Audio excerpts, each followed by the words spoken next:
Welcome everybody to Life on Suitability. Good morning.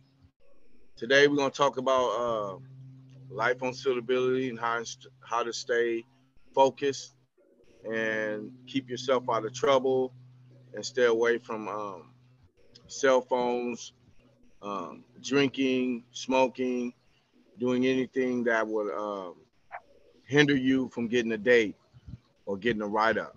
And so today we have Elizabeth, Michele, and Darrell. Welcome, everybody, this morning. Welcome. Good morning, everybody. Right. So we have had some issues the last couple of weeks, primarily my fault because I had some trips planned and we forgot to record last week. So this week we're going to dive in, like Shaun said. One of the things that Michele and I have encountered often is you get a grant of parole and screw it up. So we want to talk about that. So I'm going to turn it over perhaps to Michele to kind of give an intro, and then Darrell and Shaun can give the inside scoop on how from the inside that can happen. Okay, good morning. So one of the things I've seen lately are I've had clients that are found suitable and then they lose their date because of a cell phone or something like that. So it's really important that you know that you're being watched at all times and you really can't fake suitability. They're going to find out for the most part. And it's devastating. It's devastating for you. It's devastating for your family. I know for me, it's devastating as an attorney when I work with somebody that happens, because there's not a whole lot we can do for you after that. I know you guys have seen it too when you were inside. Absolutely. Michele, give me a couple of examples of when you get the notices of what kinds of conduct legitimately alleged that your clients do to get their parole grants either rescinded or sent for some kind of a review because something comes up. For me, it's been mostly cell phones and dirty tests, because when you're going through the review period, they're watching you. And there are also people that get very jealous when you're found suitable. So if one of your fellow inmates knows that you're doing something wrong and they're jealous that you're going home and they want to get home, sometimes, they drop a dime and the next thing you know, you're being searched and there you go. And you've now cost yourself 3 to 5 years. Not to mention if your family paid an attorney, how much money they lost. We're not scapegoating the person that turns you in, because ultimately you're the one doing the behavior to begin with. Oh, not at all. But it's just something to think about, because you shouldn't be breaking the rules, period. That's why I said in the beginning, you can't fake suitability. They're going to find out. Exactly. And the other thing that I always say, I liken it to like a speeding ticket or a DUI. It wasn't just that one day, you know what I mean? You weren't just doing it on the one day. And so you come to the meetings with your attorneys and to the commissioners, basically lying. And so that's a big signal to you, if you're doing those things, that you're still engaged in what we call always is referred to as criminal thinking. So that's something to really dig deep on, because what I say is, if you're going to continue doing that, you're meeting with your attorney 4 months before the hearing, you're meeting with these commissioners, and you're still engaged in that behavior, you're really not suitable for the outside world, because there's all kinds of, you think there's temptations in prison, there's temptations on the outside equally.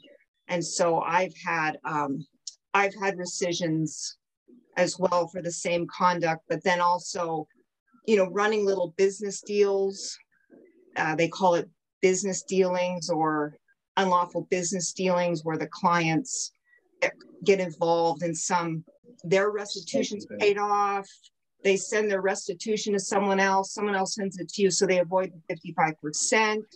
That's criminal thinking. And to even try to explain that to someone is difficult. And also it shows an utter lack of remorse for your victims, and certainly doesn't have any amends. But let me turn it over to Darrell and get some of Darrell's thoughts on what Michele and I have introduced, and then to Shaun. Good morning, and I'm sure Shaun's gonna have a lot more to say than I.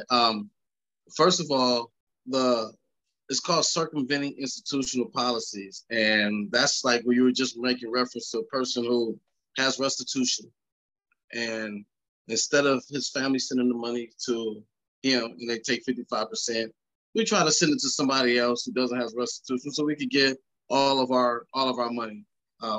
And when they find out, they will write you up.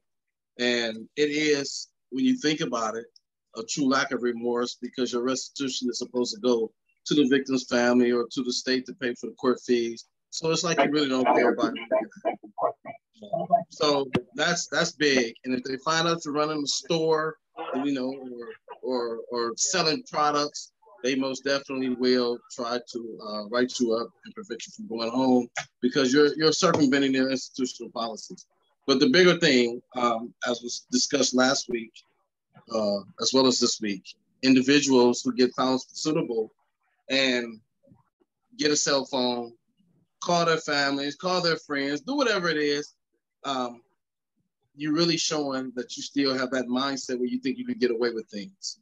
And I like to tell family members, like I told my family when I got out of that years before, if I continue this behavior, when I come home, it's going to skyrocket, because I'm already have the mindset that I can get away with things. And that's not, like Michele said, you can't fake suitability. Either you are a better person, a changed person, you've amended your ways, your conduct, or you just, it's a shield, or you're hiding. And, you know, they say what's in the dark comes out to light. So I want to encourage family members, first and foremost, don't spend all that money on that cell phone. Don't accept the phone call. Tell them, do the right thing, because you expect them to do the right thing once they're released. You know, it's very, very important. And if you're spending all that money on an attorney, you're spending so many resources. You're spending so many resources just to say, I don't care what really happens. And to me, if my family wanted me to call on a cell phone, I would think they weren't serious about my life. I would really take offense to it, that you really want me to continue doing criminality? You really care about me? You want me to, I mean, this is me questioning it. And I can't speak for other people, but I'm terribly offended even now when people approach me with propositions and things like, really, after 33 years, you want me to entertain that thought? You know, you're X'd out. I mean, you know, I keep it moving.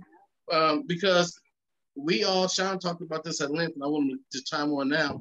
We want to continue to be suitable outside, you know, outside of prison, because this is a big world. There's no one watching me. I can do whatever I want to do, but I'm watching me first and foremost. And I don't want to be proven a liar. Shaun?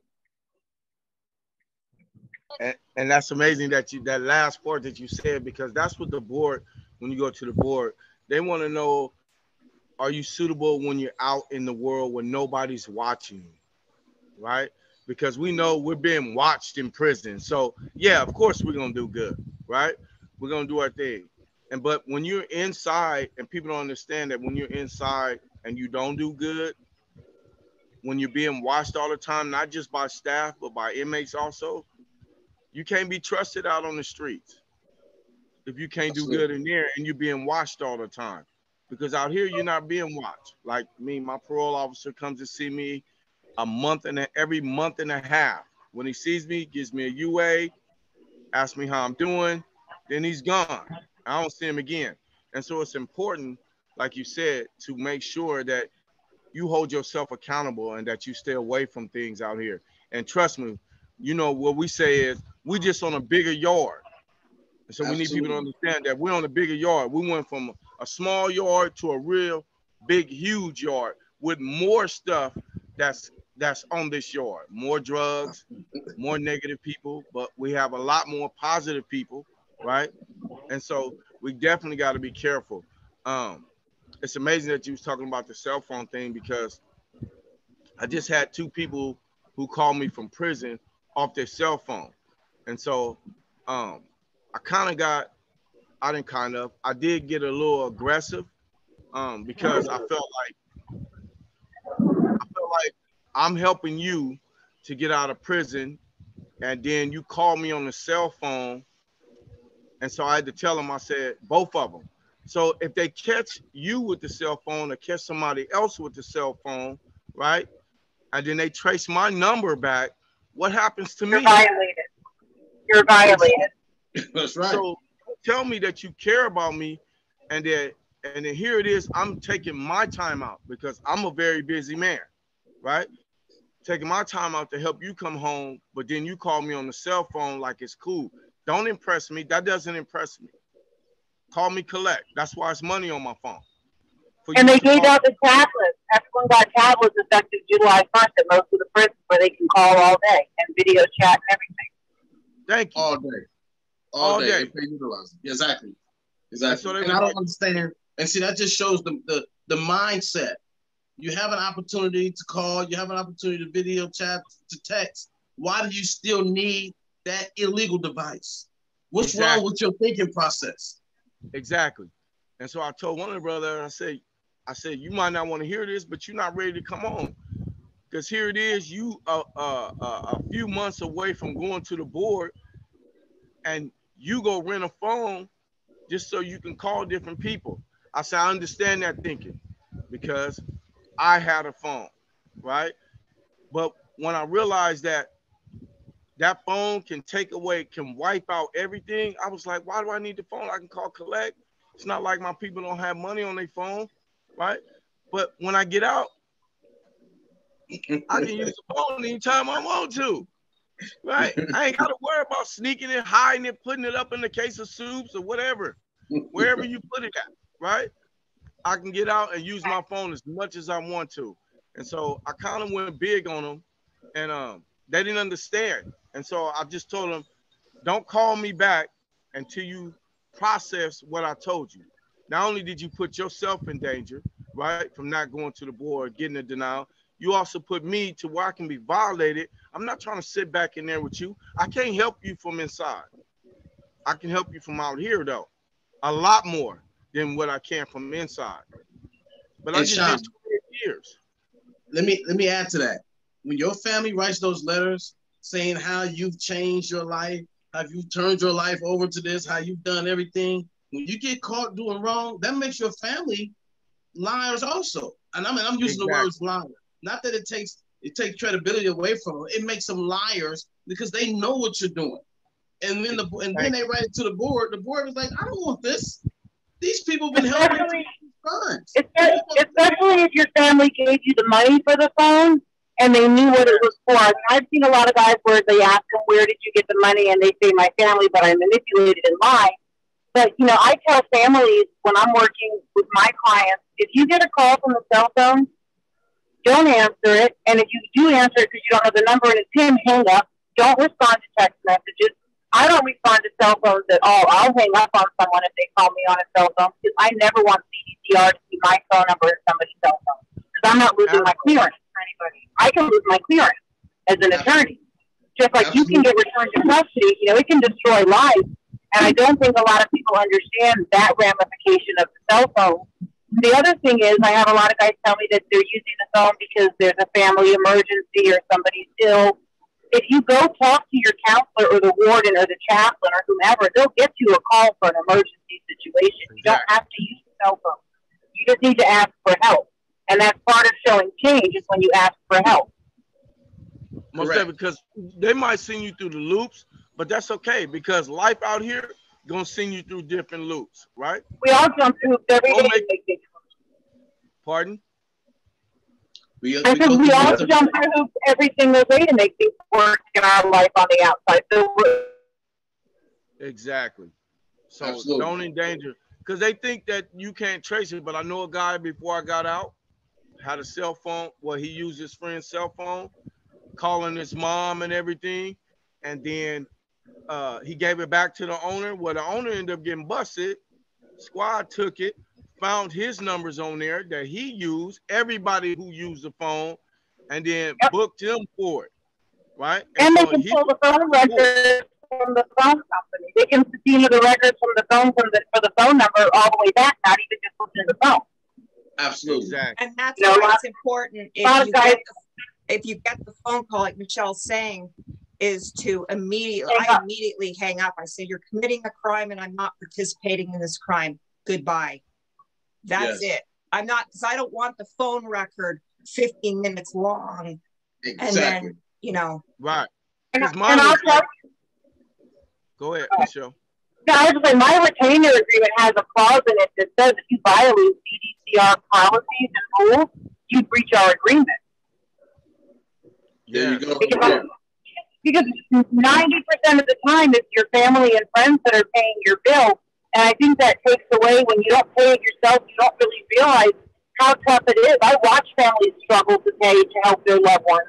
And so when the grant gets taken because of behavior, it's devastating for everybody. There's nothing worse for me than when I have to talk to a family and listen to them sob and I have to explain to them what the procedure is going to be. It's horrible.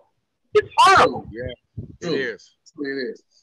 And I just want family members to know, anytime your loved one call you and ask you for $800 to $1,000, let me tell you something. They're doing some illegal activity.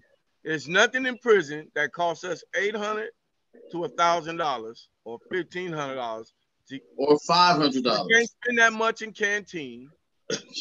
You can't spend that much even if you order your own package, right? So if they ask you, that's a red flag right there. They ask you for that amount of money, either they owe a drug debt, they're trying to buy some drugs, a phone, or something, because it's definitely not for canteen.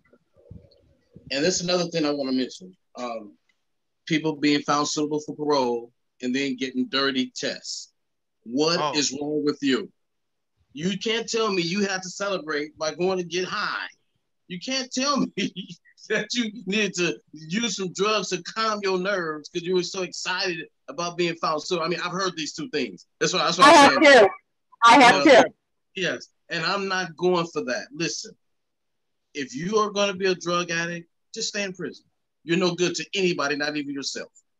If you are close with, and I tell you, and I did a big thing about that Suboxone because I'm really in opposition to it. But any kind of drugs will bring about your demise, because if you use drugs now, 9 times out of 10, that's the reason why you came to prison. Use it out here. If you come out and you're addicted, you're going back to prison. You're going to create great devastation, not only to yourself, your family, but to society. We want to come and help society, not harm society. So it's don't do drugs. I mean, just say no. It's real simple. Just say no. And most importantly, that too, but most importantly, I want family members and the people who's listening that if you get found suitable and you get out and you come out as a drug addict or not as a drug addict and you engage back into that activity, you make it harder for the next man that's going to the board to get found suitable. Absolutely. Because now what they start saying is, see, they're not doing right. They're messing up. They coming in here lying to us, and we're giving them dates, and then they come right back out, and then they screw up. You can't do that. You are messing. Me and Darrell has to stay on our P's and Q's at all times because we want to make it easier for the next person that's coming out behind us. That's important for us because the same way the people that came home before us, that came home and made it possible for us, we got to pave the way the same way. And so we already know they don't want to let lifers out. We know this, right? And so this window has been open for them to let lifers out. And I got loved ones inside right now that's lifers that's trying to come home, right? And that's doing the work, like literally change their lives. And so I don't want to screw up and mess that up for the next lifer to be able to come home because I'm out here doing some stupid stuff or Darrell out here doing some stupid stuff. So be very mindful that it's just not about you. And I'm hearing that it's becoming a little harder. The board is a lot more stiffer. So the leniency that they were having maybe a year ago, 2 years ago, they don't have it as much. And it's really, really imperative that, like you just said, that we make mention to this because I want people to get out of prison that's going to come out and help the economy, help society, help reform things the same way you do. And if you're not going to be serious about your life, just stop playing. Get out the way. Just stay in there. Really, just stop. And I know this is a bad thing to say. Oh, look at them. They get out now. They're telling people. No, but the reality is you got to come out here and work hard. because we work twice as hard to stay in the mindset that we're in as we did when we were in time. And Exactly. as Michele may mention, you get found suitable. We got found suitable. There were people who hated on us before we got found suitable. There were people who got hated on us because we changed our lives and didn't want to have anything to do with the gangs and all that other stuff anymore. But when you get found suitable, they're watching you and they will tell. The people you think are solid, the people you think ain't got tough, they will tell to set you up so you can stay inside. We did one of our first episodes, the crabs in the bucket. This is the reality. They don't work to the door. So if you think you're gonna be slick, they gonna tell. And in society, they gonna tell. Trust me. If you want to celebrate because you got a date, do like I did. We made a meal. That's right, absolutely. That's what we did. We made a meal. We ate. You know what I'm saying? We cooked something to eat. That was our celebration. I didn't need no alcohol, no drugs. That's what we did. We made a big feast, you know. Yes, indeed. We spent some money on that feast. Yeah, and it's the same thing outside. And I think once people get out and they get around pro-social people and they understand how blessed it is, because it's a blessing. That's the only thing I'm looking at as being a blessing, being in society again, having an opportunity to wake up, go to work, come home, and make my own choices without anybody dictating my movements. And I'm blessed. And that's the only thing I can say. You know, and it's not always easy. You know, it's not always easy. No, but it's a wonderful experience that we've worked hard, we've trained hard, we've dedicated so much to becoming better people. And it's just about doing it now. Yes, indeed. And I'd rather have the troubles out here than the troubles in prison. I always say I'd rather have freedom problems than prison problems. Any day. Absolutely. Any day. I love it because one thing about it, I'm still free. I can go where I want to go. I can spend it with my family, with my kids, my grandkids, and I know that every day I wake up, I can make this world a better place. And I tell you what, I was found, you know, I tested positive for COVID in 2021. You remember we did. Yep. And testing positive, well, they say I'm positive right now. So I mean, that's why I'm in quarantine. I'm at this other location. But I still rather be here than I was there because there I thought I was dying. And I don't even know if my symptoms were real then because I don't feel anything right now. But I'm quarantined, but I'm free quarantine. You understand what I'm saying? I mean, I still have the ability, you know, to move around and do things in contrast to being shuffled around and locked up in the cell. So the worst situation is still better now than the best situation inside.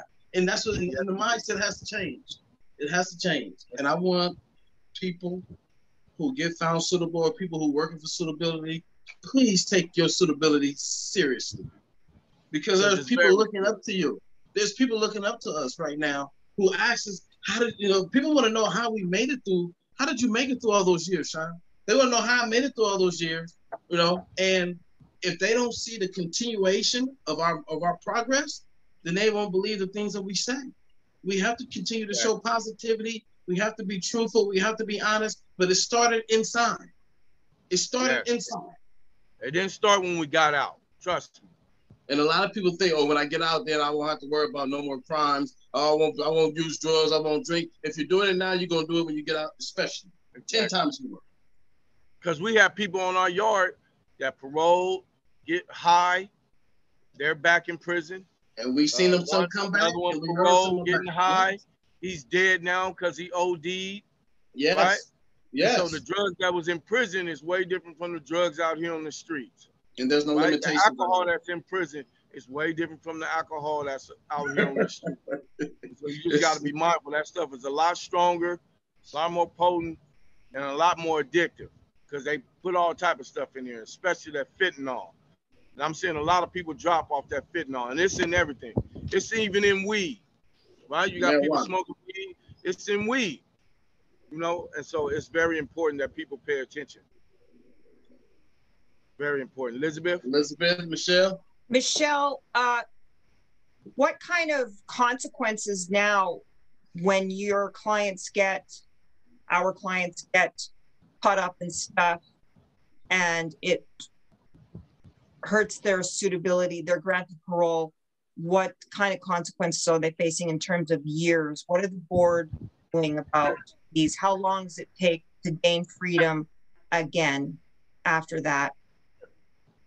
So it's really different for everybody, but right now, there's a lot of new commissioners. I think there's a lot of pressure politically about things. The grant rates are going down because there are different types of cases coming before the board now. And so they're looking, regardless if you've been found suitable before or not, they're looking for 3 to 5 years clean, and a lot of commissioners flat out say 5. So, for example, if you're someone with a history of cell phone use, and then you're found suitable, and then you lose your grant for a cell phone, you're looking at a 3 to 5 year denial at your next hearing. And depending on the commissioner, you're looking at a 5, because you basically slipped off the board when you're admonished repeatedly about certain behavior, and then they give you the chance and you do it again. So, you could literally be looking at 5, and you might be able to do it in less, but that's doing a lot of work and petitioning to advance. And then you have to find new programs to help you, because if you've done all the cell phone classes and you've done all the criminal thinking classes and it didn't work because you did it again, now you have to do everything all over again and make all new plans, because everything you submitted, they're not going to buy it again. So everything has to be redone. Yeah, your credibility goes out the window. It's gone. It's gone. It's gone. I wouldn't believe you, and I was in the criminal life. What? You told me this, you wrote me this good letter? No. And then you do it again to me? I'm like, what? Yeah, okay, whatever. And I tell you this, the amount of times I went to the parole board, not with the mindset that I have today or the mindset I just received, I was that one saying, but I'm different, but I'm different, but I'm different. I've changed, but I'm doing the exact same thing. They were like, we're not trying to hear that. We're not trying to hear that, Shaun. You know how it was for me. I would go and get denied, and I was like, why did they deny me? They was like, because we haven't seen anything different in you, anything different, And so again, and I had to start all over again, like you said, Michele, and I had to go through classes all over again, plus more, just to really grasp it. And then I had to start writing down what I was receiving from every class, just so I could see if I was making some form of progress. So I almost wrote a book almost and was reading through it just to find out, wow, okay, I missed all of this before, because I was going to group just to go to group. I wasn't growing the group to be a better person initially. And that's another thing that we need to talk about, people who go to group for the board instead of going to group for themselves. Right. Those are the seat warmers. Well, if you're just going to warmers. No, I would say I call those seat warmers, and it's really unfair because there are certain guys that want to be in recovery, and if you're taking a seat just for board, you're preventing somebody else from recovering. Absolutely. Exactly. Right. I used to say that in my lifers group. If you ain't in here to really change, get out, because there's somebody in there that's really trying to change, that wants to get home to their family and make a difference out in society. On a waiting list. Yeah. Yeah. This is not a group for you just to go and get that piece of paper. Well, another thing that I encounter, and we can talk about this because it's would open the door to some other conversations on another day, is you can't memorize your way out of prison. You have to internalize your way out. So if you're just going to groups and you're going to memorize a buzzword, the commissioners are going to see through it. And that's these guys that are still telling their attorneys, are you behind me? Are you with me? Are you with me? And really, you're still using phones and drugs and trying to memorize and trying to, impress me with the buzzwords. But it's really the guys that can talk about it from a conversational point of view, again, that we've talked about before, but we should get into again another time. But this has been really great. I know everybody's got their 11 o'clock cutoffs. So is there anything else someone had to say about it? Some burning desire here about the conversation about suitability versus faking your way out of there? I just want to say, when you're found people, respect yourself, respect your victims, respect your family, the people that fought for you. Think about that. That's all. Because it's really devastating to your family when you break a rule and the date is pulled when the whole family thinks you're coming home, and then all of a sudden you're not. Correct. And I'm going to say it quick and short. First and foremost, if you change your life, first you got to search within yourself, right? It's ugly, it's hard. You know, a lot of us don't want to look into them dark places into our lives, right? Because we don't want to see that, because we just put it in the closet, set it up somewhere, and shut the door and put the bolts on there because we don't want to look at that ugly thing. But most importantly, remember, if you say you got true empathy, right, then you need to do what you need to do on a positive note in every area of your life. Remember your victims. For me and Darrell, a life was taken. We have to honor that person. Every day. That's true. Every single day, every Every single day. minute, every single hour. We have to honor that person because that person is not here no more with their loved ones. And so we got to make sure that we do what we're supposed to be doing because we don't want to re-victimize. Though the family is not seeing us or in our lives, right? But when you do something that goes contrary to what you're supposed to be doing, right? You are re-victimizing your victims, your victim's family, your family, and yourself. And especially the attorneys that we have like Elizabeth and Michele that's really there for us. Working right? hard. Really trying to see us do something good that really gives us the paperwork to help us out, that really want to see us change. And so I just want to put that out there. Remember that empathy. I want to close with this. You cannot be found suitable by memorizing and repeating my relapse prevention plan, my my out plan, or regurgitating a letter that I wrote to the victim or to the board or to whoever. You have to have your own. You have to be sincere and genuine. Because people call, hey, can you send me your relapse prevention plan? Can you send me? No, I can't send you that. I can give you an outline and you can fill it in. I'll look at it if you want me to, but you cannot get our stuff and think you're going to go tell the board what we told. They already heard my story. They already know it. You know, and that's really important that they understand that. Like Elizabeth said, don't memorize nothing, internalize it. Be able to communicate from the heart. Yes. That's it. That's it. That's it for me. Easier to remember your own stuff because you don't have to remember anything. Right. Right. So exactly. It's you. It's you. Exactly. And once the board talks to you for like 15, 20 minutes, they gonna know. If we talk to you 15, 20 minutes, I'm gonna know that you haven't internalized what you talking to me about. You just giving me some on the surface words.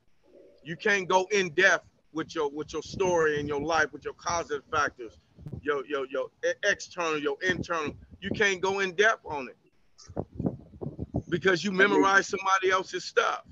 And that means that you're a threat. You can't explain it.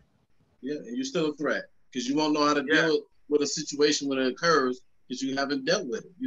You have not established any coping skills, and this is big.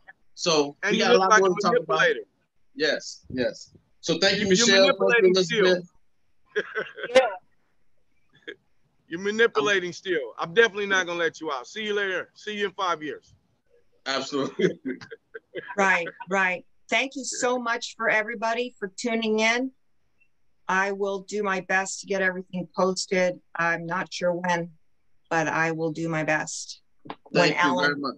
When Alan returns. So I really appreciate Michele coming back on the show. As always, hope to see her next week. She's got something big in store for us on her healthy relationship plan guidance. And I know Darrell and Shaun always have great insights into all of that from the inside perspective and outside perspective, actually. So you guys have a wonderful 4th of July, and I'll speak to you all soon. You too. It was good seeing you guys. All righty. Bye, guys. Have a good one. Bye-bye. Bye. You guys have a blessed day.